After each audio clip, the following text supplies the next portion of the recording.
Hi there, my name's Amber Ilker, and today I'm going to be presenting to you the game Runners and Relayers. This is a striking and fielding game that you can play with your 10 to 12-year-olds. The aim of this game is that the batters attempt to make it around the bases before the ball does, which is simultaneously being thrown around by the fielders. The overall purpose of this game is to prepare students to play games like baseball and softball. In this video, I'll present to you everything that you need to know of how to implement this game into your own learning space. The equipment that you're going to need for this game is 5 bases in one color, 5 in another, a tennis ball, and any larger ball. I used a volleyball. For the setup of this game, you're going to have 2 ovals. The inner oval consists of 5 bases in one color that are approximately 5 meters apart from each other.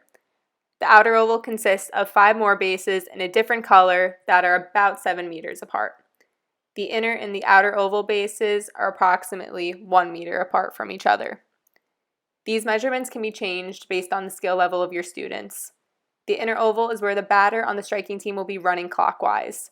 The fielding team members will each be standing on an outer oval base, passing the ball around the circle counterclockwise as the batter is simultaneously running. While playing this game inside, a basketball court would be a perfect sized area to use, and when playing outside, half of a soccer field would work as well. For the organization of our students, in a class of 20, we would ideally want 2 games going with 10 students playing in each.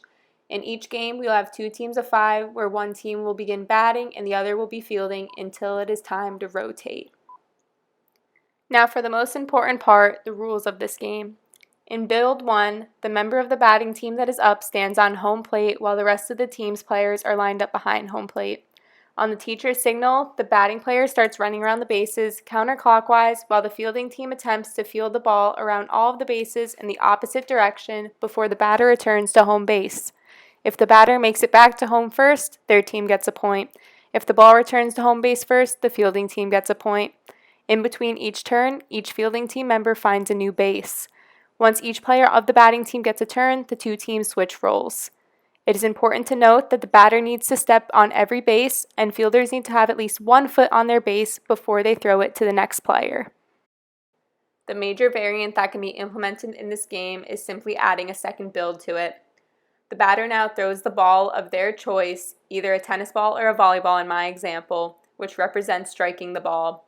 After throwing, the batter is to run around all of the bases, just like in the last build.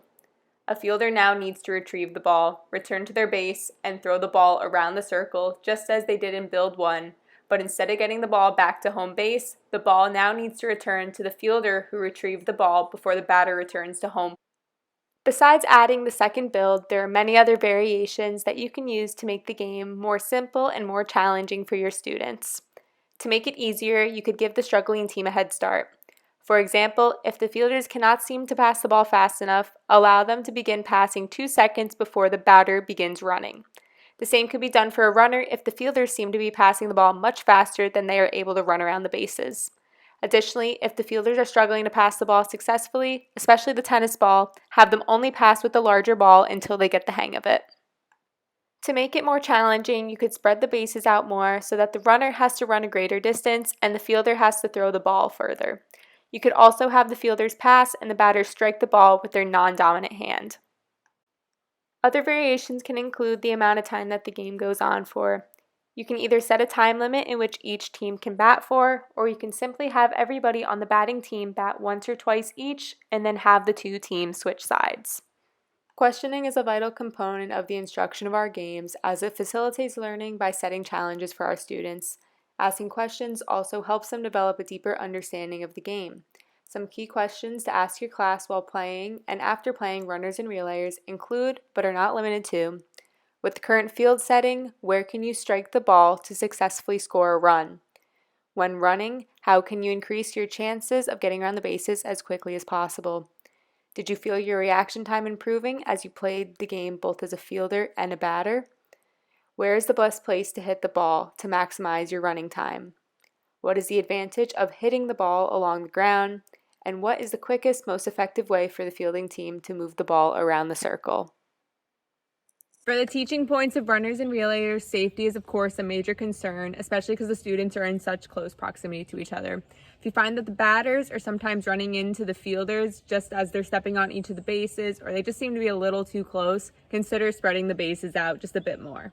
Additionally, make sure that the players that are not up to bat are staying engaged with the game. They should be cheering on or encouraging their teammates or even thinking of strategies for their next turn. This is a great point in which you can ask them questions. Finally, be sure that the gameplay matches up with your students' skill levels. This is a pretty beginner game, but if you find that your students are catching on quickly and becoming bored, you should add in a variation to make it more challenging for them. Overall, by the end of this session, students will 1. Improve their accuracy with passing a ball to a teammate while under pressure. They will demonstrate teamwork and show that they can work and communicate well with their peers. They will demonstrate the basic skills of throwing and catching a ball to a teammate successfully, and they will understand the basic concept of having to run between bases after striking a ball. I hope that this instructional video has given you a new exciting game to implement into your own learning space. Thank you so much for watching, and I hope you enjoy teaching and playing the game Runners and Relayers just as much as I do. Bye!